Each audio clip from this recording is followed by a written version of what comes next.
7 വർഷങ്ങൾ 450 കസ്റ്റഡി മരണങ്ങൾ. ജാർഖണ്ഡിലെ കസ്റ്റഡി മരണങ്ങളെ കുറിച്ച് സംസ്ഥാനം സമർപ്പിച്ച കണക്കുകൾ ഏറെ ഞെട്ടലുളവാക്കുന്നതാണ്.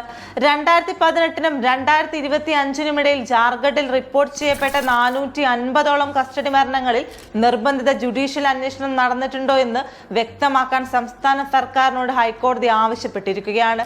2018-നും 2022-നും ഇടയിൽ 160 കസ്റ്റഡി മരണങ്ങൾ നടന്നതായി നിയമസഭയുടെ മറുപടികൾ കണ്ടെത്തിയതിനെ തുടർന്ന് 2022-ൽ ഫയൽ ചെയ്ത ഒരു പൊതു താൽപര്യ ഹർജിയിൽ നിന്നാണ് ഈ കേസ് ഉയർന്നത്.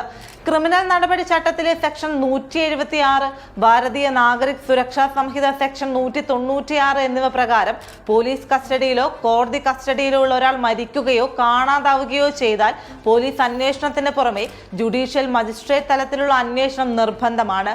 സംസ്ഥാന ആഭ്യന്തര വകുപ്പ് സമർപ്പിച്ച സത്യവാങ്മൂലത്തിൽ 437 മരണങ്ങളെ കുറിച്ച് സൂചിപ്പിക്കുന്നുണ്ടെങ്കിലും ഇതിൽ എത്ര കേസുകളിൽ ജുഡീഷ്യൽ അന്വേഷണം നടന്നു എന്ന് വ്യക്തമല്ല.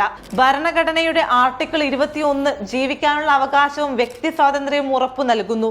ഒരു വ്യക്തിയെ കസ്റ്റഡിയിലെടുത്താൽ ആ സംരക്ഷണം അവസാനിക്കുന്നില്ല. കസ്റ്റഡി തലങ്ങളിലെ ഉത്തരവാദിത്തം ശക്തിപ്പെടുത്തുന്നതിനായി രാജ്യവ്യാപകമായി പോലീസ് സ്റ്റേഷനുകളിൽ CCTV ക്യാമറകൾ സ്ഥാപിക്കാൻ 2020-ൽ കോടതി നിർദ്ദേശിച്ചിരുന്നു. എന്നാൽ ഇതൊന്നും കൃത്യമായി പാലിക്കുന്നില്ലെന്നതിന്റെ ഉദാഹരണമാണ് നാഷണൽ ക്രൈം റെക്കോർഡ്സ് ബ്യൂറോയുടെ ഡാറ്റകൾ പരിശോധിച്ചാൽ മനസ്സിലാവുക.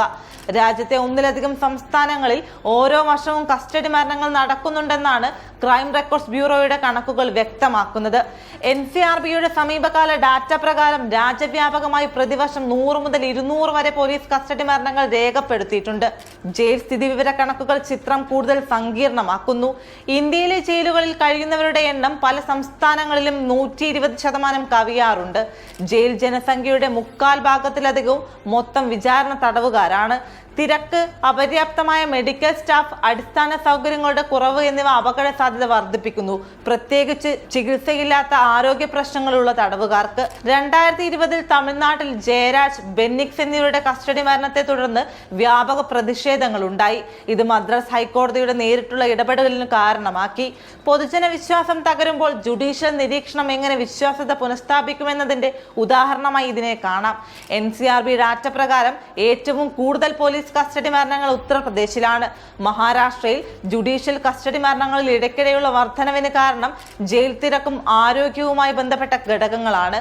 സാമ്പത്തികവും സാമൂഹികവുമായി മോശം സ്ഥിതിയിലുള്ളവരെയാണ് കസ്റ്റഡി മരണങ്ങൾ ബാധിക്കുന്നതെന്നതും ശ്രദ്ധേയമാണ്. ഭരണകൂടത്തിന്റെ പൂർണ്ണ നിയന്ത്രണത്തിലുള്ള ചുറ്റുപാടുകളിൽ മരണങ്ങൾ സംഭവിക്കുന്നത് സ്വാഭാവികവുമല്ല, സുതാര്യവുമല്ല. ഒരു സംസ്ഥാനത്ത് 7 വർഷത്തിനിടെ നടന്ന ഏകദേശം 450 കസ്റ്റഡി മരണങ്ങൾക്ക് നിയമപരമായ ഭാഷയുടെ സാങ്കേതിക വ്യാഖ്യാനത്തിനപ്പുറം സുതാര്യത ആവശ്യമാണ്. കസ്റ്റഡി മരണങ്ങൾ അപൂർവമായ ഒരു സംഭവമല്ല.